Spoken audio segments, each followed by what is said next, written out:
ప్రభువునందు ప్రియులకు క్రీస్తు యేసు వారి ఘనమైన నామములో శుభములు తెలియచేయుచున్నాం. ఈ దినము హెబ్రోన్ క్యాలెండర్ వాగ్దానము, మీ జీవము క్రీస్తుతో కూడా దేవుని యందు దాచబడి ఉన్నది.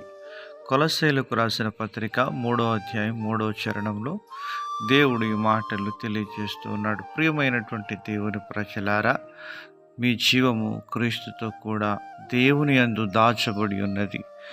కనుక ఈ జీవము ప్రభువైన యేసుక్రీస్తు వారే.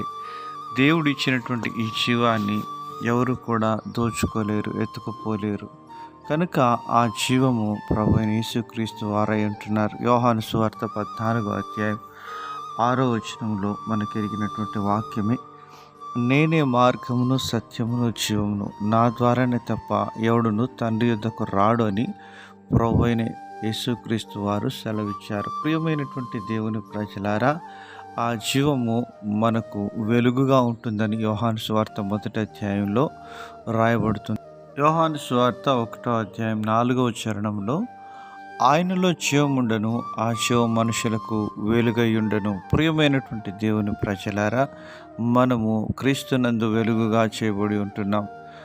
ఎఫెసీ 5:8లో దేవుడు చెప్పినటువంటి ప్రకారం, మీరు పూర్వమందు చీకటి అయి ఉంటే ఇప్పుడు ప్రభునందు వెలుగై ఉన్నారు. నిజమే, మన ఆధ్యాత్మికమైన జీవితంలో చీకటిలో మనము వెళ్ళినప్పుడు మన జీవితంలో సమాధానం, సంతోషం లేని వారంగా ఉంటూ వచ్చాం. కనుక ఇప్పుడు క్రీస్తునందు ఈ జీవాన్ని పొందుకొని మనము వెలిగించబడుతూ మనం సంపూర్ణ మగుటకు సాగిపోవాలని దేవుని వాక్యం మనకు సెలవిస్తుంది. ఒకప్పుడు నిర్జీవ క్రియలను మనం జరిగించిన వారంగా ఉంటున్నాం.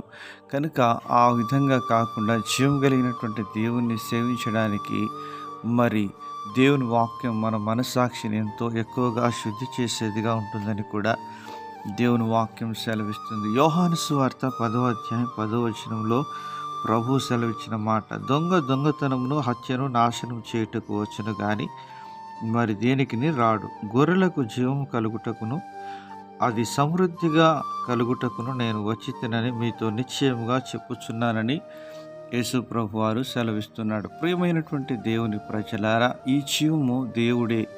కనుక అనుదినము దేవుని వాక్యమును మనము మోకరించి ధ్యానించు చదవటం ద్వారా ఆ జీవాన్ని మనం పొందుకోవడమే కాకుండా దేవుని యొక్క కృపకు మనం పాత్రలుగా చేయబడతాం. మరి ఈ జీవాన్ని దేవుడు మనకు అనుగ్రహించి నిత్య జీవానికి వారసులుగా చేసినాడు. అందుకు ప్రభువుకు మనం కృతజ్ఞతాస్తుతులు చెల్లించుదుము గాక.